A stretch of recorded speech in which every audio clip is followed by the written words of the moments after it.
Hello and welcome back to WD. FM, the official Walt Disney Family Museum podcast. We're your hosts, Brie Bertolacini, Marketing Manager. And Chris Mullen, Senior Marketing and Communications Coordinator at the Walt Disney Family Museum. This is not the cartoon medium. We have worlds to conquer here. This is how Walt Disney described his unique masterwork from 1940, Fantasia, the focus of today's podcast. Fantasia was the culmination of many years of experimentation and imagination. Made up of 8 segments, the film is essentially an animated interpretation of classical music. Deems Taylor, a popular music commentator for the Metropolitan Opera, the film's narrator, and a name you'll hear often in today's episode, opens the film by saying, quote, "What you're going to see are the designs and pictures and stories that music inspired in the minds and imaginations of a group of artists. In other words, these are not going to be the interpretations of trained musicians, which I think is all to the good. Now, there are 3 kinds of music on this Fantasia program. First, there's the kind that tells a definite story. Then there's the kind that, while it has no specific plot, does paint a series of more or less definite pictures. Then there's a third kind, music that exists simply for its own sake." A pretty succinct description of the history of music, if I do say so myself. Walt was influenced by the concerts he attended in his childhood. Concerts for him were not just about the music, but a visual experience. Walt recalled, quote, "I remember when I used to go to a concert when I was a kid. I can still see the orchestra tuning up, and then the conductor coming out and starting the music, and the violin bows going up and down in unison," end quote. Walt experimented combining synchronized sounds and music and animation with Mickey Mouse's debut, Steamboat Willie, in 1928, then even further with the Silly Symphony series. Fantasia would be on a grander scale as a feature-length film.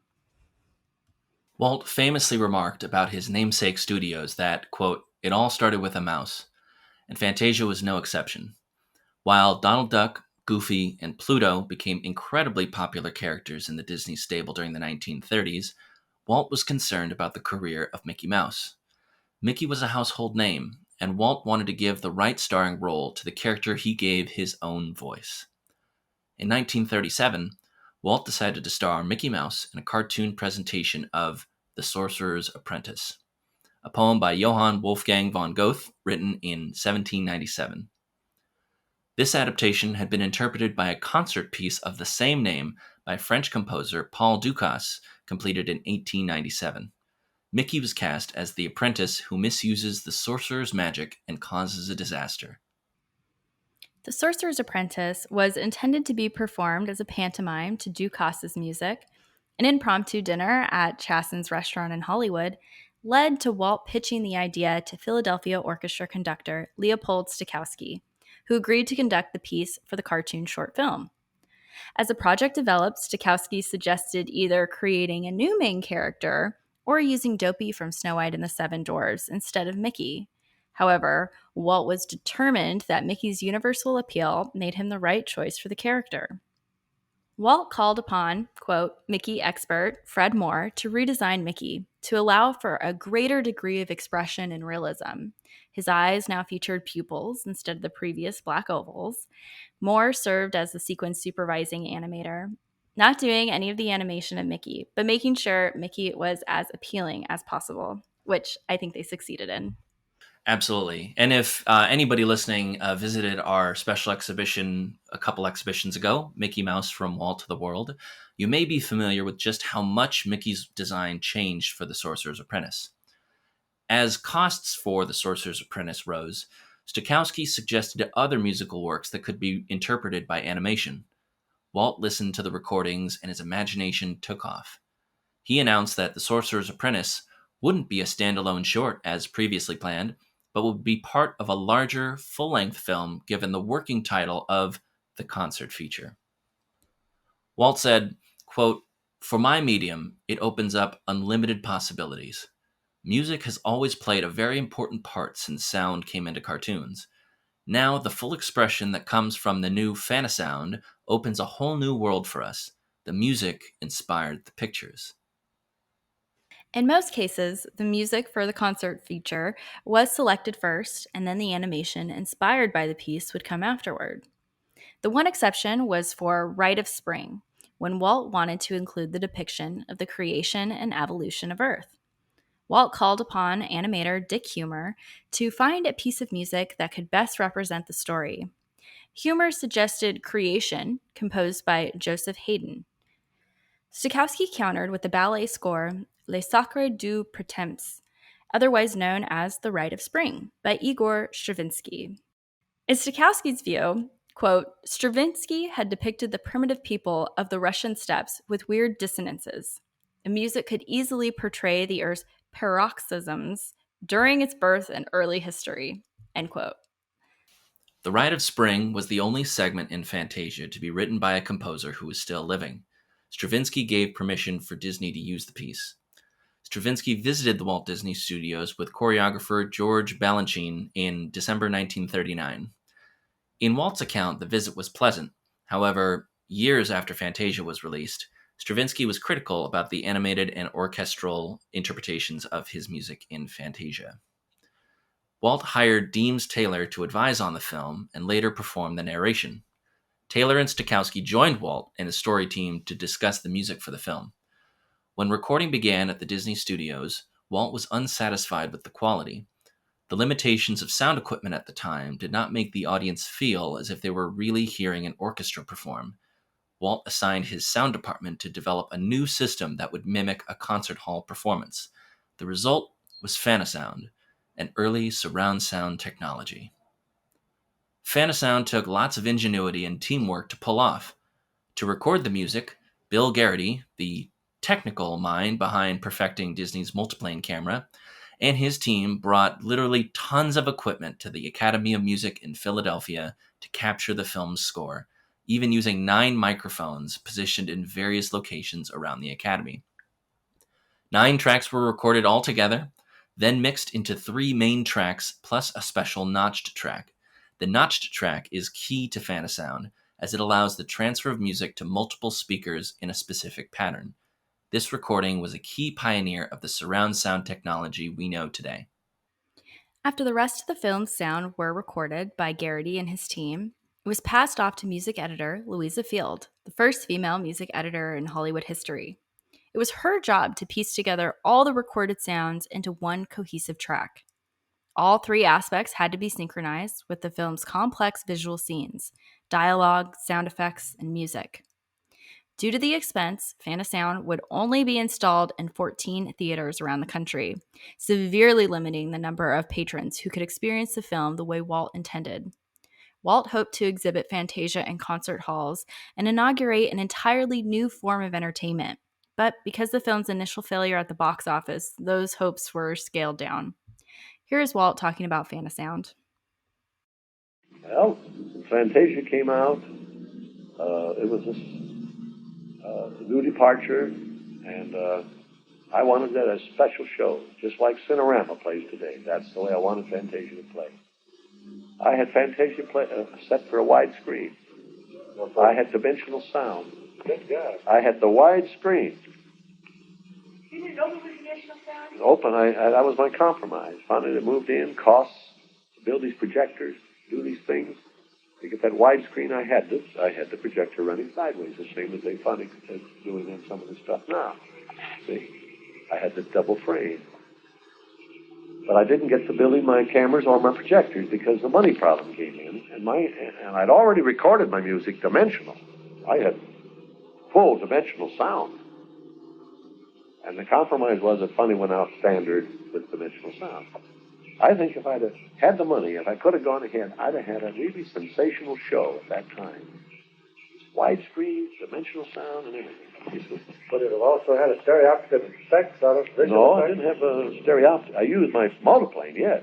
That's in Fantasia all the way through. But, of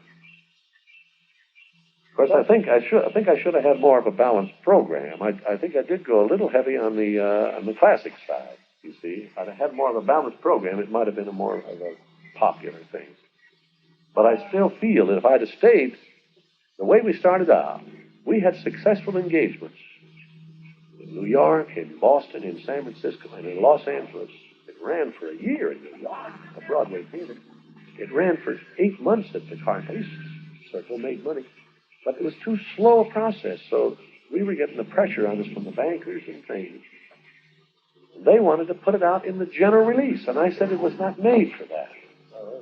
So then they prevailed upon my brother to do an edited version of it, and he came to me and wanted me to edit it. For small towns distribution? For the general distribution, and I refused to edit it. I said, yes, you can edit it, but I said, I'm not going to do it. He says, you can get anybody you want to edit it, but I won't do it. I said, I still insist it should go in the full length. So, and stay in this class, in this one type of presentation, not run all. It's not that kind of a thing. So they cut it down and they tried it. It didn't go. How long was it in its original? 2 hours and 10 minutes. Well, that was pretty long for those days. Well, I had the intervals in between. I had the orchestra. I had Dean Taylor in it, and everything. It was a departure away from the usual picture. And they cut it down. They took it out. It didn't go well. They brought it back, put it all back together again, and then tried to do it, but it's too late. See, they'd taken the edge off. Okay. I maintain that. Now, I could be wrong. I thought we should have stuck with a gun, but the pressure, you see, of trying to get some quick money out of it. Walt was right. Fantasia was a departure from the usual picture, even the usual picture from his own company.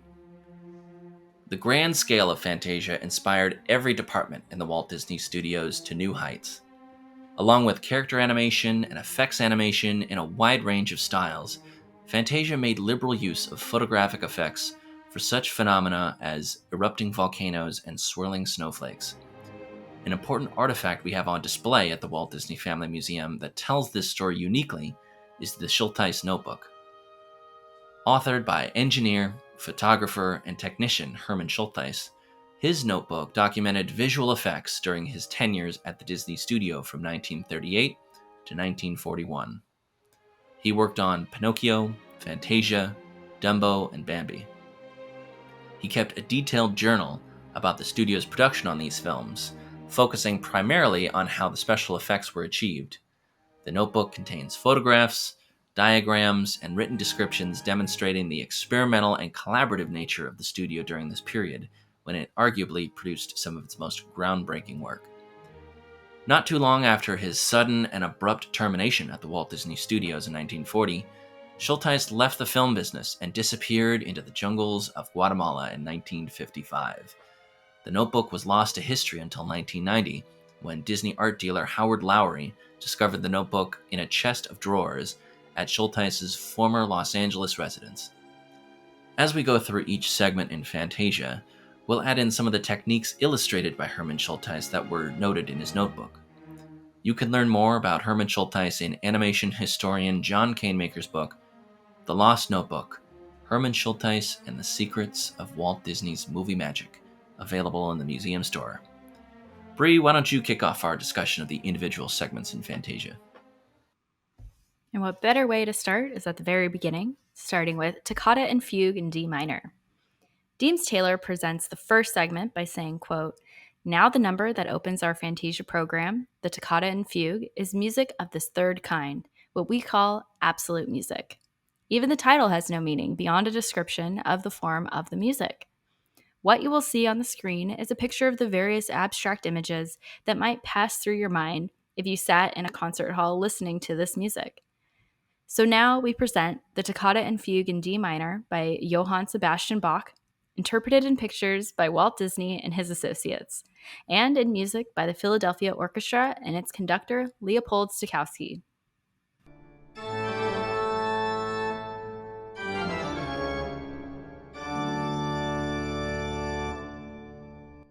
The dramatic opening bars of the Toccata and Fugue in D minor, BWV 565 by Johann Sebastian Bach, are arguably the most famous in all organ literature. Today we associate it more with the horror genre, but it was a lesser-known piece of music at the time.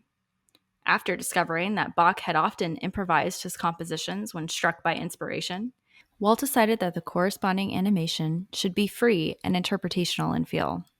This piece in particular demonstrates music visualization in its most abstract sense. The artists used the sensations experienced by listening to the music to inspire color, shape, speed, and texture.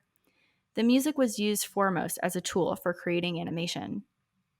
With such high expectations to live up to, the opening sequence of Fantasia needed to communicate two important messages.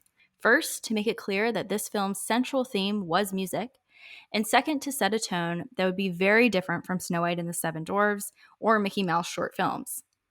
Walt highlights his mastery of storytelling by introducing a new experience in a bold way. The New York Times agreed that Toccata and Fugue is, quote, intended obviously to create the necessary mood of reverie, of immaterial detachment necessary to the complete comprehension and enjoyment of the entire program, end quote. Here's Walt talking about Toccata and Fugue in D minor from his 1956 interview with journalist Pete Martin. I did try to kind of be a little smarty pants, you know? Like we did do some abstractions once. So it was with the Bach fugue. What you call that one? Toccata and Fugue. It was in Fantasia.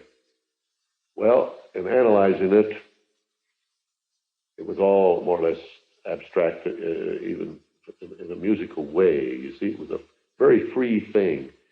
Bach being an organist, he hardly ever played a composition the same way. I mean, he was always sort of improvising as he went along, you know.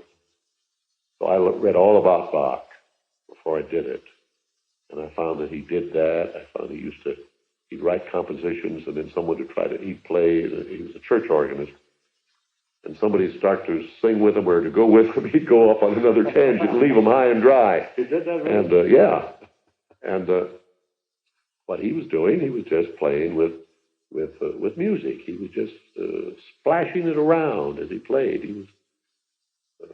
He didn't want to see. He'd write a composition after he'd work it out. He'd write the composition, but he never played it the same after that. You know, he was always improvising. And it didn't represent anything, form or anything. He never had anything in mind when he was writing it, but just playing with music. So we did these abstractions. I said, what is abstract art? What's it represent? And I said, it's a personal thing. I said, it's what you feel when you see something. Impressionistic in a way. I mean, some instant happens and it's a burst of something, you see. And there can be definite forms. So we just got in there with the music and we played it and saturated ourselves with it and sipped through a certain passage. And I said, I know, in listening to that, I know that those are the violins, the string section there. And I says, to me, I can see a whole bunch of violin bows going up and down. I can see the end of the bows going up and down. So we made a lot of things going up and down, and they floated all around, you know. And we come to a big burst of a big crescendo and everything. And I said, to me, that's like coming out of a dark tunnel and a big splash of light coming in on you, you know. And we'd argue about it, and I'd say, I see it kind of an orange green. It's funny, Stokowski, who was sitting with us, oh no, he says, I see that as purple. It's funny, just the opposite, you know. So we just went ahead and we made these forms move and move around and float around, and it got into a little part. I think it was the woodwinds that were kind of noodling around. I says, it looks to me like spaghetti flowing in a hot kettle or something, you know, something flowing, you see. And so then we do something that looked like spaghetti going somewhere. You know?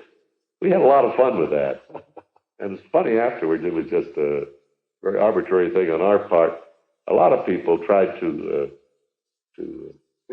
figure out that, well, they thought that we had really, we were very profound about this thing, you know, and we tried to really analyze the whole darn thing. It was just a bunch of stuff thrown in there, you know. Flashes of color, movements, and there was one spot in there where it was kind of a rolling action. And I said, gosh, I can see those big beachcombers coming in there, those big combers rolling in, so that's what we did. We had them rolling. And as the music got a little deeper and everything, we let it change from the greens way down into the deep purples and things. But a lot of people love that thing. As you hear Walt describe his imagination running wild when hearing these iconic pieces, it's not hard to see why he felt like animation was the perfect medium for this project. Deems Taylor introduced the second sequence, the Nutcracker Suite, saying, quote, it's funny how wrong an artist can be about his own work. Now, the one composition of Tchaikovsky's that he really detested was his Nutcracker Suite, which is probably the most popular thing he ever wrote. It's a series of dances taken out of a full-length ballet called The Nutcracker that he once composed for the St. Petersburg Opera House. It wasn't much of a success and nobody performs it nowadays, but I'm pretty sure you'll recognize the music of the suite when you hear it. Incidentally, you won't see any Nutcracker on the screen. There's nothing left of him but the title, end quote. Upon the 1940 premiere of Fantasia at the Broadway Theater in New York, Dance Magazine said, quote, the most extraordinary thing about Fantasia is, to a dancer or a ballademain, not the miraculous musical recording, the range of color, or the fountainous integrity of the Disney collaborators, but quite simply the perfection of its dancing, end quote. Fun fact, the Nutcracker Suite segment of Fantasia was not inspired by the Christmas ballet The Nutcracker. The release of Fantasia in 1940 actually came 4 years before the San Francisco Ballet presented the first complete American production of The Nutcracker at the War Memorial Opera House.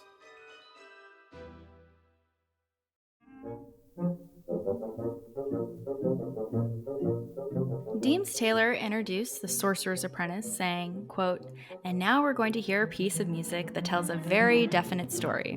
As a matter of fact, in this case, the story came first, and the composer wrote the music to go with it. It's a very old story, one that goes back almost 2,000 years. A legend about a sorcerer who had an apprentice. He was a bright young lad, very anxious to learn the business. As a matter of fact, he was a little too bright because he started practicing some of the boss's best magic tricks before learning how to control them. One day, for instance, when he'd been told by his master to carry water to fill a cauldron, he had the brilliant idea of bringing a broomstick to life to carry the water for him. Well, this worked very well at first. Unfortunately, however, having forgotten the magic formula that would make the broomstick stop carrying the water, he found he'd started something he couldn't finish. End quote. This is arguably the most memorable segment of the film, with Mickey Mouse losing control of the living brooms he enchanted using the hat of his master Yensid. This is often interpreted as an avatar of Walt Disney due to his name being that of the man himself, and it's spelled backwards. Elements of The Sorcerer's Apprentice have been featured in several Disney park attractions, shows, and spectaculars, as well as a 2010 live-action film with the same name. Well, and my old home as a cast member, Disney's Hollywood Studios, has hosted a few great examples of The Sorcerer's Apprentice over the years. Fantasmic, Sorcerer's Hat, and the Sorcerer's Apprentice scene in The Great Movie Ride, an opening day attraction that closed in August 2017. Deems Taylor introduced the next segment, Ride of Spring, saying, quote, when Igor Stravinsky wrote his ballet, The Ride of Spring, his purpose was, in his own words, to express primitive life. And so Walt Disney and his fellow artists have taken him at his word. Instead of presenting the ballet in its original form, as a simple series of tribal dances, they have visualized it as a pageant, as the story of the growth of life on Earth. And that story, as you're going to see it, isn't the product of anybody's imagination. It's a coldly accurate reproduction of what science thinks went on during the first few billion years of this planet's existence, end quote. On pages 20 through 22 of his notebook, Herman Schultheis recorded how they filmed the visual effect of the erupting volcanoes for Rite of Spring. The technicians created the visual effects while listening to a recording of the music.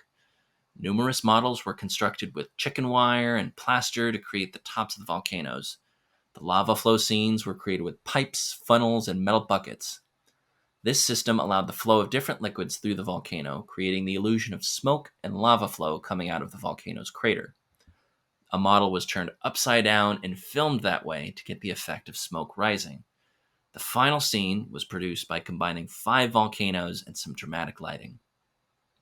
On page 55 of the notebook, Hermann Schultheis showcased his early research for the segment. At the San Diego Museum, he gathered information on dinosaurs to better inform the scenes of dinosaurs roaming the planet to their final walk to extinction. At the San Diego Zoo, he photographed a variety of reptiles, but was especially interested in several types of iguanas for visual research, highlighting them in different angles and lighting situations.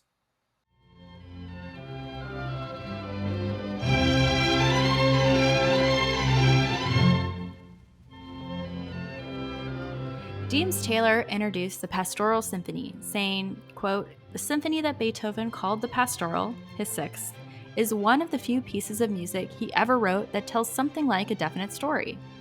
He's a great nature lover, and in this symphony, he paints a musical picture of a day in the country."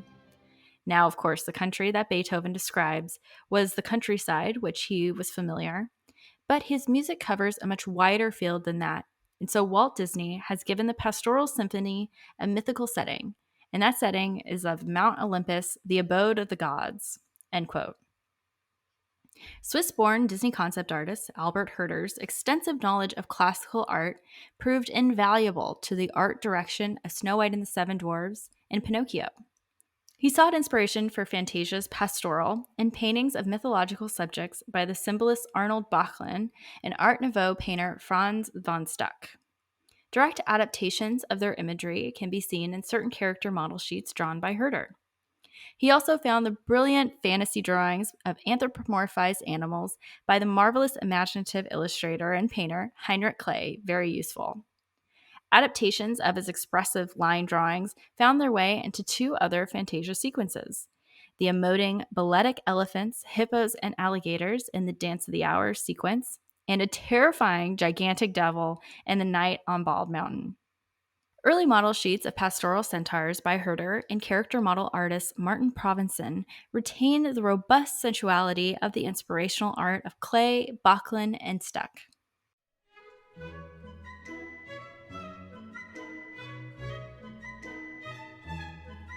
James Taylor introduced the Dance of the Hours, saying, quote, "Now we're going to do one of the most famous and popular ballets ever written, the Dance of the Hours, from Punchinelli's opera La Gioconda. It's a pageant of the hours of the day. We see first a group of dancers in costumes to suggest the delicate light of dawn. Then a second group enters dressed to represent the brilliant light of noonday. As these withdraw, a third group enters in costumes that suggest the delicate tones of early evening. Then a last group, all in black, the somber hours of the night.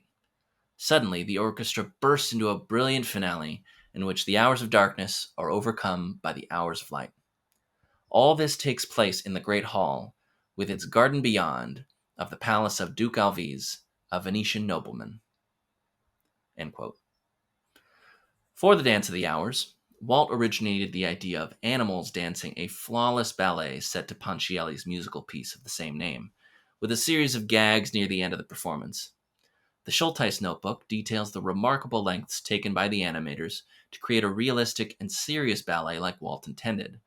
Art director Ken O'Connor said, quote, "The reason why it turned out so funny is that the animals were so serious about getting it right. A hippopotamus pirouetting would probably have her tutu slip a little bit, and it looks ludicrous, but it's realistic," end quote. In early 1939, Hermann Schultheis photographed and filmed a great number of reptiles, especially alligators and crocodiles, to help animators perfect the snappy dressing Ben Alligator from the Dance of the Hours. He visited the San Diego Zoo, Los Angeles Zoo, and alligator farms in California and Florida to capture these incredible research photos. On page 53, Hermann Schultheis showcases his hippo research for the Dance of the Hours segment from Fantasia. Going the extra mile for his research at the San Diego Zoo, he spent 3 days living in a hippo enclosure. He described his adventure noting, quote, "I lived for 3 days with a hippo named Puddles in a cage of the San Diego Zoo to get action shots. The first day she kept chasing me. The second day, I was able to get some shots. And the third day, she got mad every time I stopped playing with her. End quote. It's just so outrageous. This guy is like, I mean, a movie needs to be made about this guy. The time Schulteis spent with Puddles, the hippo, helped transform her into Hyacinth Hippo, the prima ballerina, opposite the suave Ben Alligator in Dance of the Hours. Justice for Puddles, in my opinion.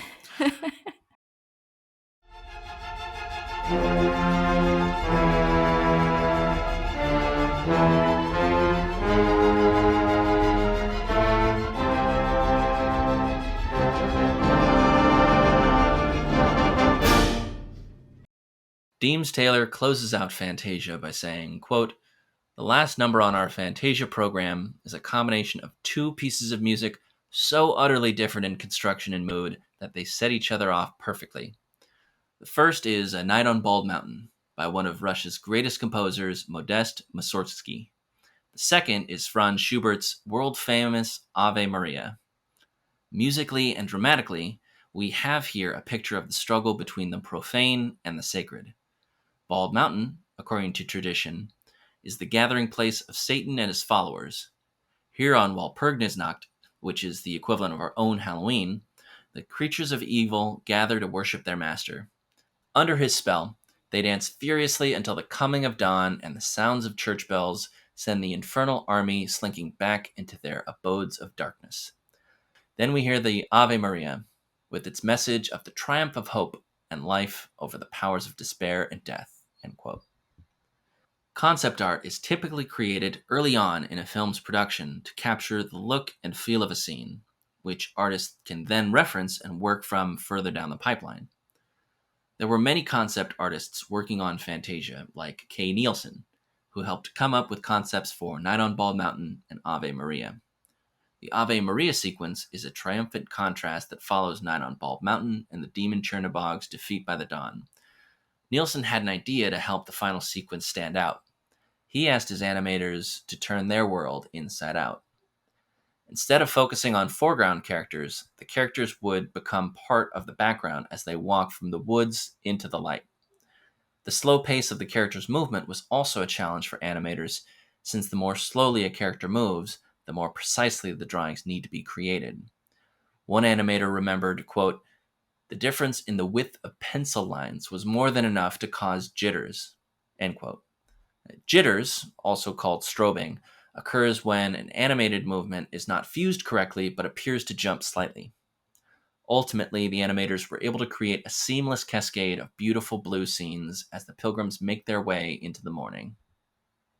Fantasia opened November 13th, 1940, at New York's Broadway Theater, once named the Colony Theater, where Mickey Mouse had made his debut in Steamboat Willie in 1928. Movie critics praised the film for its imaginative innovation, but classical music critics turned up their noses. Diminishing returns made it impractical to attempt to grow the number of theaters equipped with Fantasound, which cost $30,000 per unit. Fantasia cost $2,280,000 to produce and turned into a greater loss than Pinocchio, deeply impacted by World War II's effects on international markets. Fantasia eventually turned a profit in post-war theatrical re-releases and is considered among Walt's boldest and most experimental features and, quote, "one of the greatest cinematic classics of all time," end quote.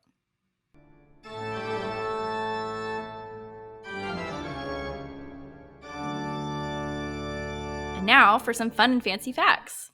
How many composers, countries, and years of music history are featured in Fantasia, Chris? Well, if there are 8 segments, then that means that there's got to be 8 composers. However, I could not list off for you right now all of the different countries. I assume that several are from the same one. So I'm going to go with 8 composers and leave the rest of my answer blank. Okay. Well, you are correct. There are 8 composers. They are spanning 5 countries, and this one took a lot of math that I didn't do. But it is 286 years of music history, so quite the span there. More years of music history than our country has been a country. Yeah, that's incredible. Next fun and fancy fact, Fantasia won 2 Academy Awards. Fantasia won 2 Special Academy Awards, one for an, quote, outstanding contribution to the advancement of the use of sound in motion pictures through the production of Fantasia, and the other for a, quote, unique achievement in the creation of a new form of visualized music. The next fun and fancy facts is birds of a feather. The ostriches, pirouetting in the opening of the Dance of the Hours, appear to be performing in drag. While their bows, long eyelashes, and ballet slippers suggest femininity, their black feathers give them away. Only male ostriches have black feathers, while females are colored a brownish gray. The next fun and fancy fact is about the deleted sequence Clair de Lune. The Debussy piece, Clair de Lune, was originally planned to be a part of Fantasia. An animation of flying cranes in an ethereal marsh was done, but when the film proved too long, the segment was shelved. Years later, a place for it was found in Make Mine Music, but that film featured more contemporary music, so the song Blue Bayou was substituted for Clair de Lune. The next fun and fancy fact is Walt wanted Fantasia to continue. In 1940, there was a document at the studios called Future Fantasias that proposed ideas for new sequences for Fantasia. Walt said in 1941, quote, "It is our intention to make a version of Fantasia every year," end quote. Due to Fantasia's poor box office performance, the concept was shelved until the late 1970s when studio artists, including Disney legends Mel Shaw and Willie Reitherman, who worked on the original film, began work on a new version of Fantasia called Musicana. When Musicana did not come to fruition, a sequel of Fantasia called Fantasia 2000 premiered in late 1999 with a general release in 2000. Here's a quote from Mel Shaw recalling the direction of Musicana. Quote, "Musicana was kind of a follow-up on Fantasia, only we wanted it to be different. I had the idea of doing some shorts that would be from various countries with the musicians of that country. I also had access to the music library, so anything I thought would fit, I would get it out and give them an idea of how I thought the music should be." End quote. Following up on that, the next fun and fancy fact is about Fantasia 2000. Walt's nephew, Roy E. Disney, personally supervised and served as an executive producer to the creation of a true sequel to Fantasia called Fantasia 2000, featuring 8 new segments and retaining the Sorcerer's Apprentice. Instead of having a singular host like Deems Taylor, celebrities introduced each segment. A star-studded roster including Steve Martin, Quincy Jones, Bette Midler, James Earl Jones, Penn and Teller, and Angela Lansbury. Our next fun and fancy fact is one very surreal friendship, Disney and Dali. Featured in our 2015 special exhibition, Disney and Dali, Architects of the Imagination, Fantasia played a role in the friendship between Walt Disney and Spanish surrealist artist Salvador Dali. In 1945, Walt engaged Dali to design a surrealistic animated short to be part of the package film in the vein of Fantasia. After scouring Disney's music library for a song to inspire Dali, he chose Ray Gilbert and Armando Dominguez's ballad Destino because of the title, the Spanish word for destiny, which sparked his imagination. Starting in January 1946, Dali split his time between Pebble Beach, California, and the Walt Disney Studios in Burbank, California, writing outlines and treatments, clarifying his ideas, balancing the weights between animation and live action, drawing, and relentlessly working side by side with artist John Hench on this extraordinary collaboration. Over time, however, it became more apparent that there were differences in the two men's approach of storytelling. In an article in the Los Angeles Times on April 7, 1946, Dali described the story as, quote, "a magical exposition of life in the labyrinth of time," end quote. When Disney described it as, quote, "a simple love story, boy meets girl," end quote. While characters and personalities were the most important elements of Disney's stories, Dali saw tales unfold like enigmatic dreams, the importance of characters only seen wrapped in symbolism. Less than a year after they began their partnership, work would cease on Destino, and it would be decades later Roy E. Disney took up the cause, and the film was finally completed in 1999. Well, those facts certainly were both fun and fancy. Thank you for tuning in to WDFM, the official Walt Disney Family Museum podcast.